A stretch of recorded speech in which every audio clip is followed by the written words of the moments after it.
Good morning students. 11वीं वाले बच्चे, सिद्धि हिंदी विद्यालय की इस ऑनलाइन क्लासेस में आपका हार्दिक स्वागत है। अब बच्चों, यहाँ पे हमारा ये जो लेसन है, यहाँ पे रजनी जो एजुकेशन डिपार्टमेंट के जो उच्च अधिकारी विभाग है वहाँ पे पहुँच जाती है और वहाँ पे उनसे मिलने के लिए वो बैठी हुई है, लेकिन चपरासी जो है वो उनको अंदर नहीं जाने दे रहा है। ठीक उसी समय एक आदमी आता है जिसके हाथ में एक पर्ची होती है और उसमें 5 रुपये वो रख देता है। तो वो चपरासी वो पर्ची लेकर अंदर जाता है और तुरंत ही उस आदमी को बुला लेता है। करीबन यहाँ तक हमने देखा। ये देखकर रजनी जो है वो तिलमिला जाती है, अर्थात गुस्से में आ जाती है। अब वहाँ से थोड़ा और आगे बढ़ते हैं। चपरासी, अरे अरे किधर को जाता, अभी घंटी बजा क्या? रजनी, घंटी तो मिलने का समय ख़त्म होने तक बजेगी भी नहीं। दरवाज़ा धकेल कर भीतर चली जाती है। चपरासी, अरे कैसी औरत है, सुनती ज नहीं। वहाँ बैठे 2-3 लोग हंसने लगते हैं। दृश्य कैमरे के भीतर निर्देशक कुर्सी की पीठ से टिककर सिगरेट पी रहा है। रजनी को देखकर आश्चर्य से, निर्देशक, आपको स्लिप भेजकर भीतर आना चाहिए ना? रजनी मुस्कुराकर, स्लिप तो घंटे भर से आपके चपरासी की जेब में पड़ी है और शायद 2-4 दिन चक्कर लगाने तक पड़ी ही रहेगी। निर्देशक, क्या कह रही है आप? रजनी, तो क्या, यह सीधी साफ सी बात भी मुझे ही समझानी होगी आपको। खैर, अभी छोड़िए इस बात को। इस समय मैं आपके पास किसी दूसरे ही काम से आई हूँ। निर्देशक के चेहरे पर रजनी को लेकर एक आश्चर्य भ्रमित कुतूहल का भाव उभरता है। निर्देशक, चाहिए, कहिए।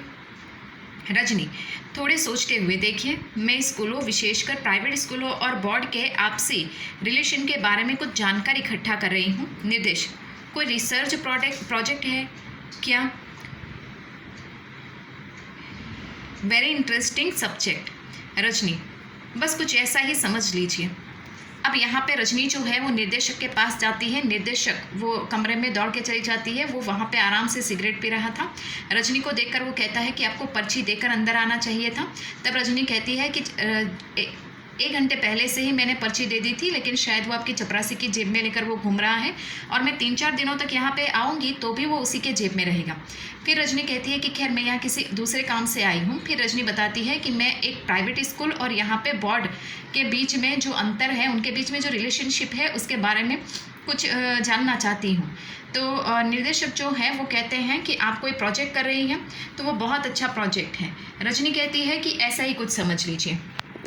अब यहाँ से थोड़ा और आगे बढ़ते हैं। निर्देशक, कहिए आप क्या जानना चाहती है? रजनी, जिन प्राइवेट स्कूलों को आप रिकॉग्नाइजेशन कर लेते हैं उन्हें बोर्ड शायद 90% ग्रांट देता है। निर्देशक, ज़रा गर्व से, जी हाँ, देता है। बोर्ड का काम ही यही है कि शिक्षा के प्रचार प्रसार में जितना भी हो सके सहयोग करें। Is our duty madam. Rajni, जब इतनी बड़ी एड देते हैं तो आपको कोई कंट्रोल भी रहता होगा स्कूलों पर। निर्देशक, ऑफ कोर्स, बोर्ड के बहुत से ऐसे नियम हैं जो स्कूल मानने होते हैं। स्कूल मानते हैं, सिलेबस बोर्ड बनाता है, फाइनल ईयर के एग्ज़ाम्स बोर्ड कंडक्ट करता है। रजनी, निर्देशक के चेहरे पर नज़रें गड़ाकर, स्कूलों में आजकल प्राइवेट ट्यूशन का जो सिलसिला चल रहा है, ट्यूशन क्या बच्चों को लूटने का जो धंधा चला हुआ है, उसके बारे में आपका बोर्ड क्या कहता है? बड़े सहज भाव से निर्देशक क्या जवाब देता है, इसमें धंधे की क्या बात है? जब किसी का बच्चा कमज़ोर होता है तभी उसके माँ बाप ट्यूशन लगवाते हैं। अगर लगे कि कोई टीचर लूट रहा है तो उस टीचर से न ले ट्यूशन, किसी और के पास चले जाए। ये कोई मजबूरी तो है नहीं। रजनी, बच्चा कमज़ोर नहीं है, होशियार है, बहुत होशियार। उसके बावजूद उसका टीचर लगातार उसे कोचता रहता है कि वह ट्यूशन ले, ये ट्यूशन ले वरना पछताएगा। लेकिन बच्चे के माँ बाप को ज़रूरत नहीं लगता, वे नहीं लगवाते। जानते हैं क्या हुआ? मैथ्स का पूरा पेपर ठीक करने के बावजूद उसे कुल 72 नंबर मिले हैं। जानते हैं क्यों? क्योंकि उसने टीचर के बारे में बार बार कहने पर भी ट्यूशन नहीं लिया।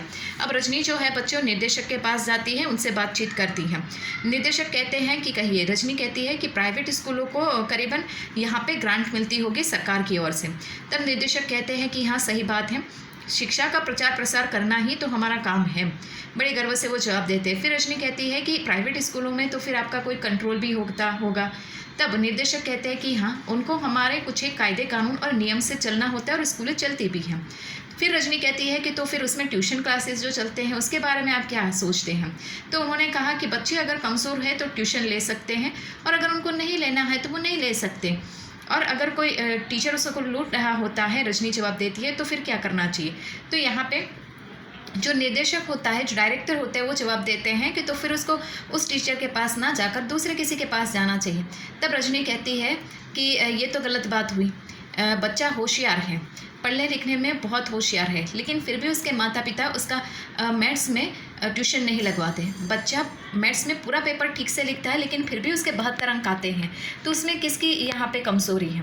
तो उसके लिए कौन जिम्मेदार है। टीचर ने कहा था कि ट्यूशन मेरे पास ले ले तो तेरे अच्छे अंक आएंगे।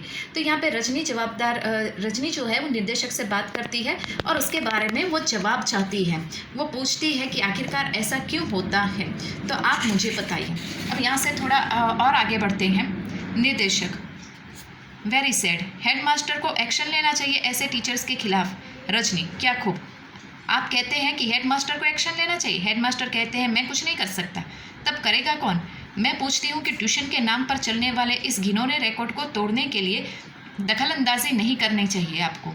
आपके बोर्ड को चेहरा तमतमा जाता है निर्देशक, लेकिन हमारे पास तो आज तक किसी पेरेंट्स के इस तरह की कोई शिकायत नहीं आई।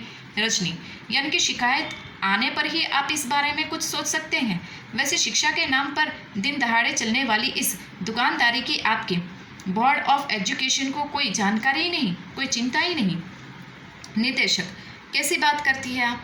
कितने इम्पोर्टेंट मैटर्स रहते हैं हम लोगों के पास। अभी पिछले 6 माह से तो नई शिक्षा प्रणाली को लेकर ही कितने सेमिनार्स ऑर्गेनाइजेशन किए गए हैं हमने।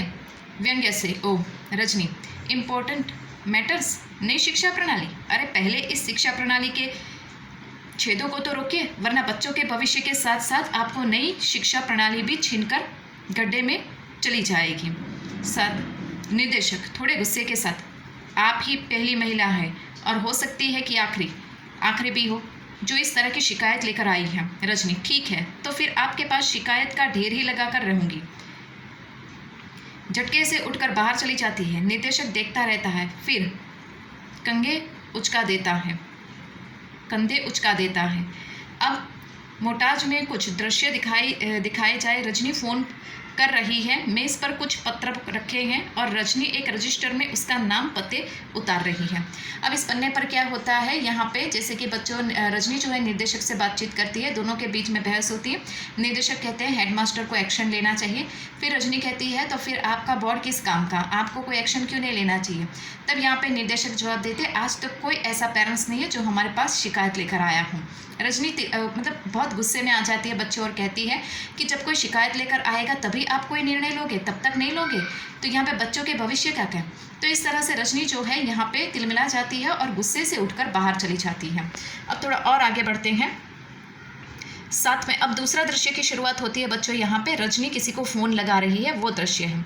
साथ में 1-2 महिलाएं और भी हैं। फिर एक के बाद एक 3-4 घरों के माँ बाप से मिल रही है, उन्हें समझा रही है। साथ में लीला बहन और 3-4 महिला और भी है। दृश्य समाप्त। मतलब यहाँ पे रजनी फ़ोन करके सबको इकट्ठा कर रही है। 2-3 पेरेंट्स साथ में हैं, 2-3 महिलाएं साथ में हैं, साथ में उसकी जो मित्र है लीला बहन वो भी साथ में है। अब नया दृश्य कौन सा है, रजनी क्या करती है वो देखते हैं।